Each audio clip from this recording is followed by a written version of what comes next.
Yes, contract. Yes, but after that, he broke this ceasefire.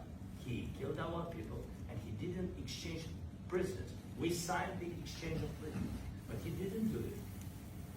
What kind of diplomacy, GD, you are speaking about? What do you mean?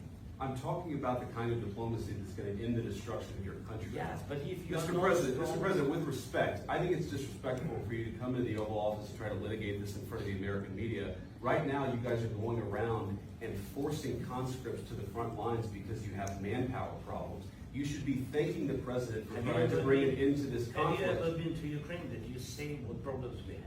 I have been to. I've actually watched and seen the stories, and I know what happens is you bring them on a propaganda tour, Mr. President. Do you disagree that you've had problems bringing people in your military? And do you think that it's respectful to come to the Oval Office of the United States of America and attack the administration that is trying to prevent the destruction of your country? A lot of questions. Let's start from the beginning. Sure. First of all, during the war, everybody has problems. Even you, but you have nice ocean and don't feel now, but you will feel it in the future. God bless. You don't know that. God bless. You don't God know. bless. You will not have a war. Don't tell us what we're going to feel. We're trying to solve a problem. Don't tell us what we're going to feel. I'm not telling you. Because I'm you're in no answering position to honest dictate questions. that. That's exactly what you're doing. You're in no position to dictate what we're going to feel. We're going to feel very good. We're going to feel very good and very strong. You will feel influence. You're right now not in a very good position. You've allowed yourself to be in a very bad position, and he happens to be right about it. From the very beginning of the war. You're not in a good position. You don't have the cards right now. With us, you start having cards. But right now, you don't. Yeah, you're playing cards. You're playing cards. You're gambling with the lives of millions of people. You're gambling with World War III. You're gambling with World War III.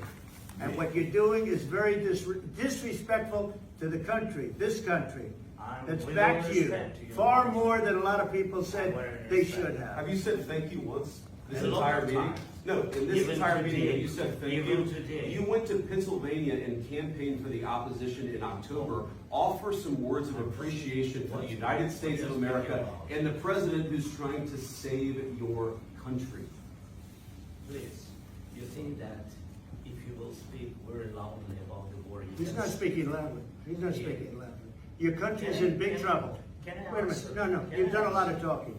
Your country is in big trouble. I know. You're not winning. You're not winning this. You have a damn good chance of coming out okay because of us. Mr. President, we are staying in our country, staying strong from the very beginning of the war. We've been alone. And we are thankful. I said thanks. You haven't in been this alone. cabinet. You haven't been alone. We gave you, through this stupid president, $350 billion. We gave you military equipment, and your men are brave, but they had to use our military. If you didn't have our military equipment, this war would have been over in 2 weeks. In 3 days, I heard it from Putin. In 3 days. This is something maybe less. In 2 weeks, of course, yes. It's going to be a very hard thing to do business like this. Again, just say thank you. I said a lot of times to American people. Except that there are disagreements, and let's go litigate those disagreements rather than trying to fight it out in the American media when you're wrong. We know that you're wrong. But you see, I think it's good for the American people to see what's going on. I think it's very important. That's why I kept this going so long. You have to be thankful. You don't have the cards. You're buried there. Your people are dying. You're running low on soldiers. Listen, you're running low on soldiers. It would be a damn good thing. And then you tell us, I don't want a ceasefire. I don't want a ceasefire. I want to go and I want this. Look, if you could get a ceasefire right now, I tell you, you take it so the bullets stop flying and your men stop getting killed. Of course, we want to stop the war. But you're saying you don't want a ceasefire. I want a ceasefire because you'll get a ceasefire faster than an agreement. Ask our people about a ceasefire, what they think. That wasn't with me. That wasn't with me. That was with a guy named Biden, who was not a smart person. That was with Obama. It was your president. Excuse me. That was with Obama, who gave you sheets, and I gave you javelins. Yes. I gave you the javelins to take out all those tanks. Obama gave you sheets. In fact, the statement is, Obama gave sheets and Trump gave javelins.